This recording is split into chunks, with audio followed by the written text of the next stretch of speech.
Hi guys, this is Midwestern Mama. It's about a month into winter here. We got flu and colds going on all around us. So today we're going to make some flu busting gummy bears. For us older adults, you know, we don't need the gummy bears, though some like it. And we can have the elderberry tea. However, for the little ones, they don't always like drinking the tea. And so we're going to make some really delicious, yummy gummy bears for you guys today. First, we need to start off with our ingredients to make some syrup. Alright, so here we go with our ingredients. We have 3½ cups of water already measured out here for us. And we have 2/3 cup dried elderberries. My family and I harvested our own this summer. And then we have all of our spices here. We have 2 tablespoons of ginger, and we have a teaspoon of cinnamon and a ½ teaspoon of cloves. And then right next to it here with the spatula in it, we have our pure honey. We have 1 cup of pure honey here. Then we're going to go ahead and put it in the pot over here. Here, can I help you? Ah, yes, my little helper. There is the little one who does not like the tea so much. She is going to hold the camera for us so we can do this. Okay, train it on the pot there. Okay, so first things first, we're going to add the water. I'm going to go ahead and start that on to warming. And this, then we go ahead and we add in our elderberries with a 2/3 cup of elderberries. Now it's dried elderberries, so it does need some time to soak. And we'll go ahead and make sure we get all the elderberries right out of there. And we don't care if our fingers have touched it. Oh, not at all. We helped pick these, and we had stained fingers for days, so it's not a big deal. And then, let me go get a spoon and make sure I get all of that out of there. And we're going to go ahead and add the herbs. Over there, you goofy ball. All right. Then we have our 2 tablespoons of ginger, or you could use fresh ginger root if you would like. And then we have our ½ teaspoon of dried cloves and our teaspoon of cinnamon. And we got to make sure everything gets right in there. And we will need to stir it. Yes, ma'am, we will. So we'll go ahead and stir that up, make sure that it gets off the sides and actually gets in there. All right. Stir it up good because we don't want any clumps. Oh, it smells like baking day. Now, I know we're not baking, but it sure does smell like baking day. And cooking. And cooking, yes ma'am. Okay, now we do not add the honey yet. The honey is for later. So we're going to go ahead and turn up this heat. We're going to turn it up to about a medium high because we want it to get to a boil. And turn it up there, and then once it boils, we'll be right back. Okay, we're back. We let this syrup boil, and as soon as it hit boiling, we turned it down to a simmer and covered it like this. And let it simmer for about 50 minutes, 45-50 minutes, till it reduces by half. And that's what we have left in there. Alright, now what we do is, there's still some berries in here. Can you zoom in on that, Sky? There's still some berries in there. You may not be able to see them very well with the camera. But what we do is we take the end of the spoon, or you can take a big wooden spoon or whatever you like. Spatula might be a little too soft for this. What we need to do is take the berries and try and squash them down a little bit. Now, not all of them are going to squash, but some of them will. And you kind of want to go and squash them down. I've been squashing them for a little bit here. And you just kind of want to make sure that anything that's big, really big and clumpy, kind of gets squashed down. And while you're doing that, you're waiting for this to cool down a little bit, so it doesn't have to be completely cool, but cool enough that you can handle it without burning yourself. Yeah. Because no burns in the kitchen. Nope. Not even splinters. Well, we'll prefer not. If you're getting splinters in the kitchen, something's going wrong. Alright. So, there's not a whole lot of big ones. There's a little clumps, but we're going to go ahead and move on to the next stage. So, tap that out and set that there. And Sky, if you follow me with the camera over here. I am. Alright.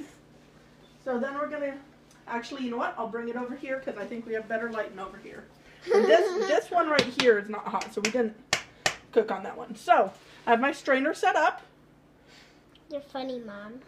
Well, Sometimes we just end up being funny. I can't help it. So I got my strainer here, and we're going to go ahead and pour that through our strainer. It doesn't look so pretty, but I'm sure it will taste delicious. Yep. While that sits there, I think I need a spatula to get the rest of that out of there. So let me go over here and grab a spatula. Alright. I'm going to get everything out of here. Alright. Mom, let me show them the inside. I will. Just give me a second to scrape that last little bit out. And you want the inside of this or the inside of the strainer, babe? That's the inside of when it looks like it. Yes, ma'am. Yes, ma'am. And then inside of the strainer is like that. Yep. Now, you're going to notice. Go ahead and put on the inside there, babe. You're going to notice that there's still quite a bit of liquid in here that hasn't made it through. This is a really fine mesh strainer pouch. So I'm going to go ahead and grab strainer dowel. I'm just going to kind of... Alright, had some technical difficulties, but we're back. So if you want to look in the middle there, Sky, we still got some liquid in there. That's why we're using the dowel. We're kind of trying to move it around and push it through. It's starting to work a little bit. Gonna go ahead and we are to the point where that's not going to do a whole lot of good. On this, please. Then I'm going to very carefully pick this out from around the edge. And this is why we want it cool enough to work with our hands. I'm going to take off my ring because I don't want that getting on my ring. So, because now we're going to pick it up and and yes, this is a messy job. We got to use our fingers. We're just going to gently squeeze, get all the juice out of there. Yep. Just got to squeeze all of this until we get all the juice out, until we're happy. I just want it so it doesn't look dark brown on the outside of the bag. Once it starts feeling a little drier, we'll stop here. We're supposed to be happy with what we have. Yes, ma'am, we are. We make good do with what we got, right? All right. Almost done with that, and I got some liquid on my hands here. Yeah, we're about done with that. So, for the meantime, I'm going to take this. I'm going to set this back over here on the lid for easy cleanup. All right. So, about now, since I've waited long enough, this is lukewarm. So, I'm going to go get that honey that we set aside earlier. Right in our dirty fridge. Yeah, well, it's not dirty. It is full, though. We have a lot of leftovers in there. I meant dirty of dishes. Then we're going to take this honey with the spatula and we're going to scrape it into this. We don't want to wait till the liquid is completely cool. Then it won't stir it as easily, but we do want it lukewarm. So, I take all that honey, scrape it out, and it is a little harder because, of course, I put the honey in the fridge. With a spatula. Yes, ma'am. Don't like my honey always nice and cool, but I thought that would be the thing to do, is put it in the fridge. And then we're going to stir in this honey, scrape it off the side, and stir this up real nice like this. Alright.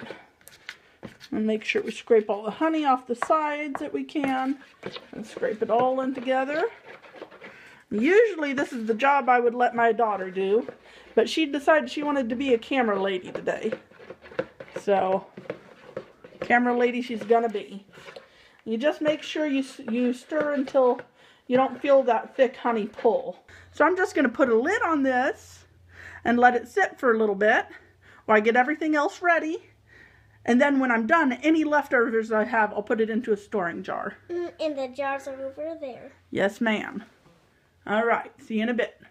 Okay, we are done with our elderberry syrup. We have poured off for our gummy bears. We've poured off a cup of elderberry syrup. Well, actually, we have poured off a cup. We leave 1/4 in here to start with, and the other 3/4 off to the side. We have 1/4 of gelatin powder, and we have 1/2 cup of warm water here.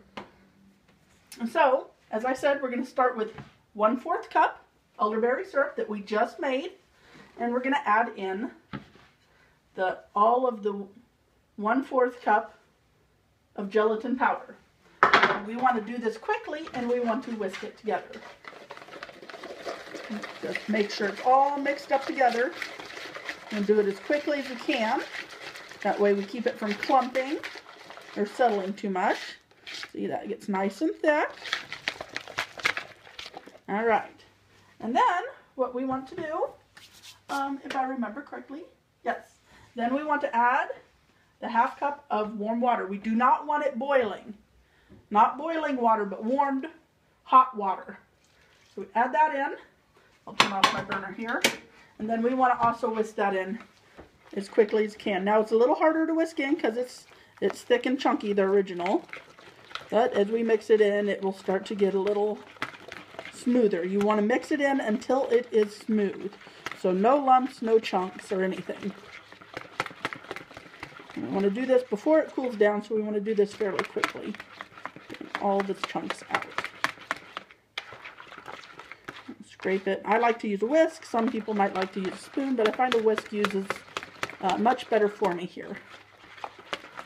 Alright, that looks pretty good to me.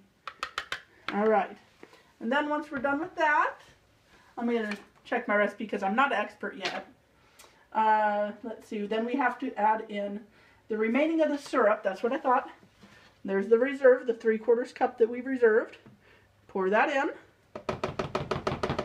As a side note, I like to rinse these out as soon as I can so it doesn't stain my dishes. And then we whisk this up real nice and quick until it's nice and smooth and the color is smooth.